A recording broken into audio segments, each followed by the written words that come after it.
Hello. The book that I'm going to review tonight is White Trash Gothic Part 2. Now this is Part 2 of the trilogy of books written by Edward Lee, the White Trash Gothic series, which serves as a sequel to his Magnum Opus, the splatterpunk masterpiece, The Bighead. I have reviewed White Trash Gothic on my channel and White Trash Gothic 1. And tonight I'm going to review White Trash Gothic 2. Now, the story in this book starts straight after where White Trash Gothic 1 ended. And this is not a long book. This is more like a novella, and it's only about 137 pages, so it's not very thick. You can finish this in one day or one night. And in a sense, this is a true sequel to The Bighead, because White Trash Gothic 1 set up the story, what's going on, the character of the writer and his two girlfriends, Dawn and Snowy. And in this one, the story continues, and it becomes so much more bizarre and unhinged. So what happens in this book is, before I go any further, there will be spoilers. So if you guys don't want any spoilers, click away now and read the book and come back later and leave a comment and let me know what do you think of this splatterpunk outing by Edward Lee. But having said that, let's carry on with the review. So in this book, we have the writer, which you guys know if you've read White Trash Gothic 1, is the narrator, and he has amnesia and he does not remember what happened. What happened to his memory and who he is and what he did before in the town, the notorious town of Luntville. And in this book, he is really hell-bent, determined to finding out what the hell happened to him. And at the same time, he is being haunted by his doppelganger from 20 years ago when he was young, when he was in the town at the events of the Bighead. And he does not remember anything, but he's being haunted by his doppelganger in this book. And like I said before, he has his two floozies, the redneck, who are basically like redneck bimbos, and they are Dawn and Snowy, and all they do is fight with each other all the time, like not like a verbal fight, but really kick the shit out of each other and punch and, scratch. And if they're not fighting with each other, they are just having sex with each other. So, and they are two girlfriends of a writer who is a bit, what shall I say, really annoyed by the way Dawn and Snowy constantly fight with each other and call each other names. But at the same time, he is ogling at them all the time and describing their voluptuousness and their beauty and contradictory fucking creature a writer is. He's old. He's like 60 and he's overweight and he's lazy and he's an alcoholic. He drinks a beer. But in the last book, we find out that he got this contract signed out where a new novel contract, and he signed that contract, and now he's a millionaire. So he had all this money to show throw away, flaunt his money. And he is constantly like telling Dawn and Snowy, if you do this for me, let's go on an adventure, and solve this case. Whatever the hell is happening in this town of Luntville, I'll give you, I'll basically pay you for helping me out, solve the mysteries of Luntville, and I will buy you new cars. So he's throwing his money around, and at the same time, he's quite annoyed by the three. So these three have this dynamic going, which is like bizarre, it's really fucked up. So if you want to call him the protagonist of this story, the writer, we don't know his real name, and he goes on this adventure with these two girls to this old, abandoned, haunted house in which a notorious man called Crafter, years ago, like a century ago, used to live there, and he used to do satanic black magic there and bring dead back to life and open up the portals to hell. You know how the shenanigans go. I mean, that's how they go. Open the portals to the fucking hell. So yeah, that's what Crafter used to do. And these guys, writer takes these two girls to his house to solve the mystery of the doppelganger, because he told him that you have to go to the doppelganger told the writer that you have to go to this house and dig up Crafter's grave, and then you will solve the mystery of the doppelganger, basically. And at the same time, at the ending of the last novel, the Bighead came back to life. He came back to life after 20 years. We find out that he was preserved at this morgue, and he was basically just dead in a coma for last 20 years. And Snowy and Dawn, the two lascivious, voluptuous redneck girls, were just pumping him up with some kind of embalming fluid, and like basically pumping his dick up and just riding him, and just using Bighead's body for their own pleasures. But at the end of the last book, he bloody comes back to life, and he just walks out of the morgue. And we also find out that it was writer's younger version, his doppelganger, who actually released the Bighead, and he brought Bighead back to life by, I think, pumping him full of the embalming fluid, not just his dick but his full body. So that's the way Bighead comes back to life, and he's out to cause real rampage like he did in the Bighead. So this book serves, I mean, this is part of a trilogy, I've said before, but part 2, we get quite a few Bighead scenes in that, and it serves as a real sequel to the Bighead. So at the same time, the story of the writer and Dawn and Snowy is going on, we have another story going on. The Larkin brothers. They are in their mid-40s, but they are known as the boys, the Larkin boys.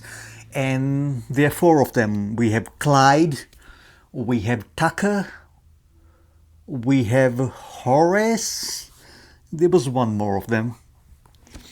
Who was the 4th one?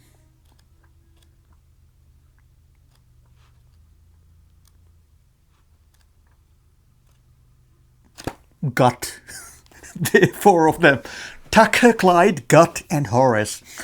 And one of them, I'm pretty sure it's Horace, he is known for devising new forms of torture to torture the Creaker girls or another unfortunate souls in a really nasty way, and also to organize the fun and games for the town folks. And some of his inventions and games are like cunt kicking, where two girls kick each other in the cunt, and spider masking, where you gotta read what spider masking is. So basically, this Horace guy is inventing all these new forms of torture to torment the folks of Luntville, mostly the Creaker girls. If you have read Edward Lee's Creaker, you know Creakers are like this inbred humans, and they're called Creakers. But there's a scene in this book where he has just finished spider masking a Creaker girl. You gotta read the book to find out what spider masking was, but it was really nasty. It was really hard to read. And he's just basking in the glory of having finished spider masking, and he's having a beer, and the Bighead finds him. And what happens next? Oh, bloody hell. It was like, what the fuck? I mean, in this, the things that Bighead do and the carnage that he causes even surpasses what he did in the Bighead. And it's quite gruesome, but at the same time, it's really inventive. And kudos to Edward Lee that he can write those depraved scenarios. So what the Bighead does to Horace, I think he had it coming with all his nasty stuff that he did to the townsfolk. So this is horror, but at the same time it's comedy. So it's basically the Bighead, but on steroids. So the nastiness is there, the gruesomeness is there, the depravity is there, the derangedness is there, but it's all amped up to 11 here now. So if you read the Bighead, this is Bighead on steroids. Lots of comedy, lots of dark humor, lots of violence. It's black humor, but it's Edward Lee style of black humor. But there was one scene in this book that made me really uncomfortable. This is a horror novel, you know, but there was this one scene where this Creaker girl is kept in a cage by this guy called Clyde, who basically keeps these Creaker girls in the cage, the ones who come to rob a corn or some food from his orchard or something, or the shops in the town. He just takes them and keeps them in the cages. And one of this girl is kept there, and she's hungry. She's been in there for weeks and weeks, and she has no food, no nothing, and she's basically turning into a skeleton. And Clyde's son is tormenting her, and I think he got some sort of food pie or something. I don't know what it exactly was now, but he's like, "Hey, Creaker girl, I'm gonna give you this food." Oh, sandwich. It was some kind of a sandwich. If you do these nasty things, put on this show for me. And the poor girl, you know, she's so hungry, and she hasn't eaten in weeks, and she's crying, and you kind of feel for her. In that scene, I don't think there's any fucking comedy there. It's really nasty, and it gets to you, and it was really hard to read. And in that scene, it felt like really dark kind of horror, and it was hard to read. I mean, most of the book has nasty killings and the gruesome murders and all that, but they are done very tongue-in-cheek. I mean, you know, wherever the Bighead goes, he causes rampage. He causes carnage. But that one scene with the Creaker girl in the cage, and where Clyde's son is asking her to do things in the cage so she can get food, that was so fucking hard to read. That was really hard to read, and it was horrific. And and that made me feel, yeah, this is a horror novel after all. Even after all the tongue-in-cheek black humor comedy, this is a horror novel. So that scene is not for the squeamish, but let's carry on. Lots of black humor there. Bighead does some nasty fucking kills in this. And like I said, Edward Lee has surpassed himself with all the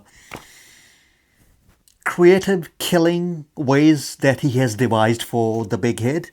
So if you guys have been missing the Bighead, he's here in full glory. In one scene he takes on bear, a mama bear. So you gotta read it to believe it. Like I said, it's a short book. You can finish that in one night. So we have the writer, we have his two voluptuous, horny all the time girlfriends, Dawn and Snowy. And we have the Larkin brothers. And who else we have? We have the Bighead story going. He's on the loose now. We have, how in the Bighead, if you read the Bighead, there was this priest who was the protagonist of that book. In this book, we have another guy from his same church organization who comes to Luntville again, and he's looking for the same abbey where the climax of the Bighead took place. His name is Case, and he also stumbles into the same house, Crafter's house, where the writer is, where the two girls, where Dawn and Snowy are, and he finds them, and all four of them are now trying to solve the mystery of the Crafter house, digging his grave. All that's going on. Bighead is still on the loose. Be very scared. What else? What else is going on here? The ending. Man, the ending was mind-blowing, eh? One of the main, apart from the Bighead, one of the main characters from the Bighead has a cameo. Not a cameo, but he enters. One of the characters, whoever the character is, enters this story at the end of the story, and it's gonna blow your mind. It's so cool. And yeah, we'll see more of that person in White Trash Gothic 3, which I will review next week. But that character from the Bighead is in this book right at the end, and it's so cool the way they enter the story. It's so well done, and you would not be expecting that character to come into the story here, but that character does. Edward Lee has brought that character back, and it's so fucking cool. Okay, that's done. That's it. So what else? What else is going on here? Not much. Few storylines. Yes, breaking of the fourth wall. Stephen King did that. He did that so much in the Dark Tower series. The Song of Susanna, the Dark Tower, the final book, Wolves of Color. He did that so much that it became annoying and self-indulgent. But Edward Lee does that in his own style, and it's so cool. It's so bloody cool the way he breaks the fourth wall in this book. Like there's this scene where he's telling us about Horace and his way of torturing Creaker girls and the townsfolk of Luntville. And he's telling about what spider masking is that Horace invented, but he goes on for 10-12 pages with the backstory of his dad in Vietnam and all that, and how he was not this big macho guy, but he was actually a gay guy, and he had this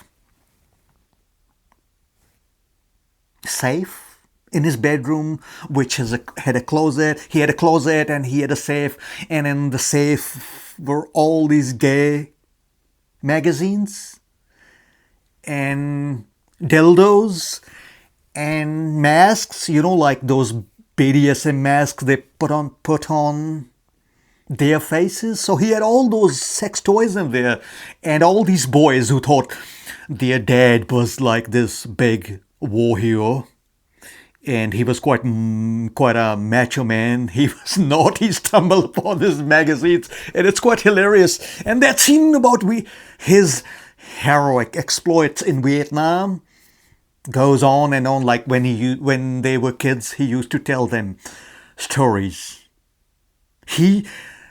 The Larkin brothers' dad used to tell them stories about his war exploits in Vietnam, like how brave he was, and how US is now fucked.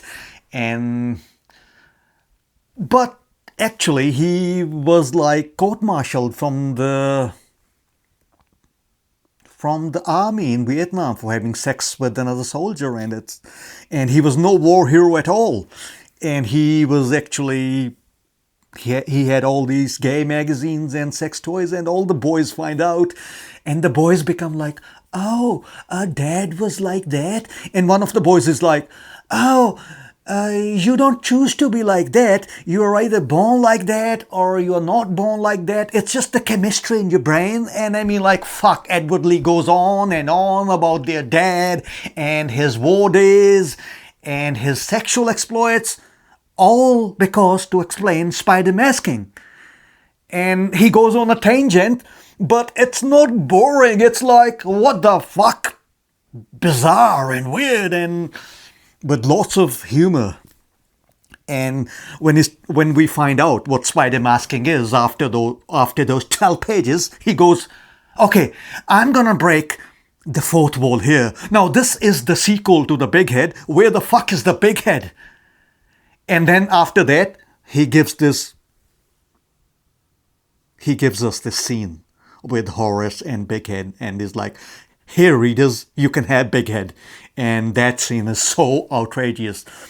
But yeah, it's so tongue-in-cheek, it's so Edward Lee, it's the Bighead on steroids.